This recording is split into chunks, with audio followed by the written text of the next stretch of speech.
Hi. Okay. The first thing I want to talk about from chapter 1, you mentioned about Buddhism. I have always been fascinated with the concept of Buddhism and their religion and their certain philosophy with life. I feel like that's so interesting. When you were talking about if we had less desires, then we would have less struggles. I personally experienced this.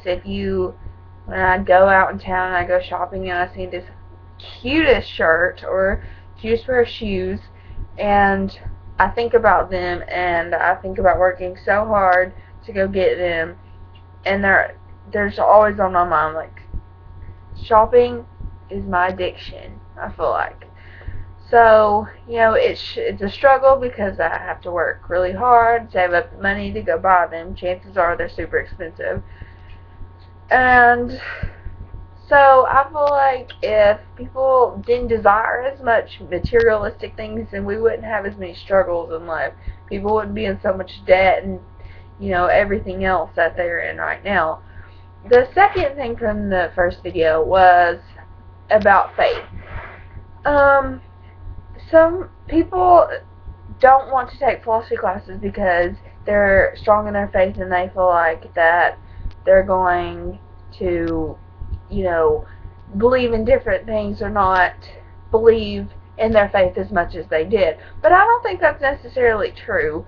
If you challenge your views, like philosophy makes you think about things in a different way that, maybe you never thought about them before. But if you challenge your faith, and you still hardcore are a faithful person, a Christian, a Catholic, whatever you may be, if you still believe as much as you did before, then obviously you're you you're a very faithful person, and if anything, you have a stronger amount of faith by taking a philosophy class than you did before.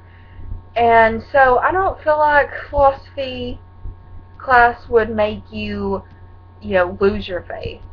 It would make you question a lot of things that you normally wouldn't want to, whether that's a good thing or a bad thing. But if you still continue to believe in your faith, then your faith is only that much stronger. And then when people question you about it, then you have reason and proof to back up. So when they ask you a question that's hard to answer, then your philosophy class prepared you to answer that question. So from the second video, the most interesting thing that I've been thinking about for a few days now was the mortal question. I don't know if any of you have seen the movie The Bucket List, but they find out that they're going to die, and they go out and do all these crazy things like skydiving and, all these things on their bucket list because they know they're going to die, and they want to experience those things. So that kind of leads me into your mortality.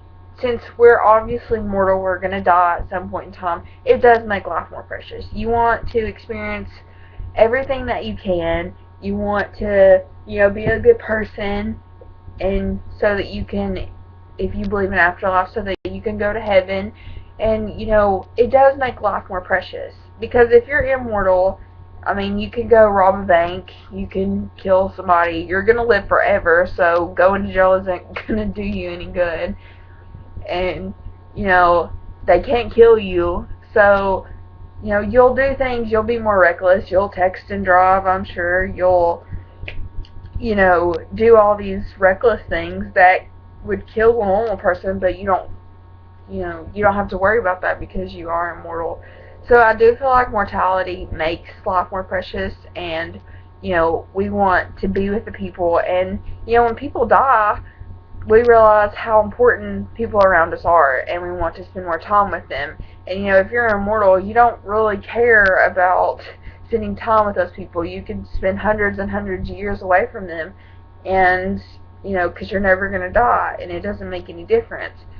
So, that's all I wanted to say for the first two chapters. So, I'll see you guys again on the next discussion. Bye!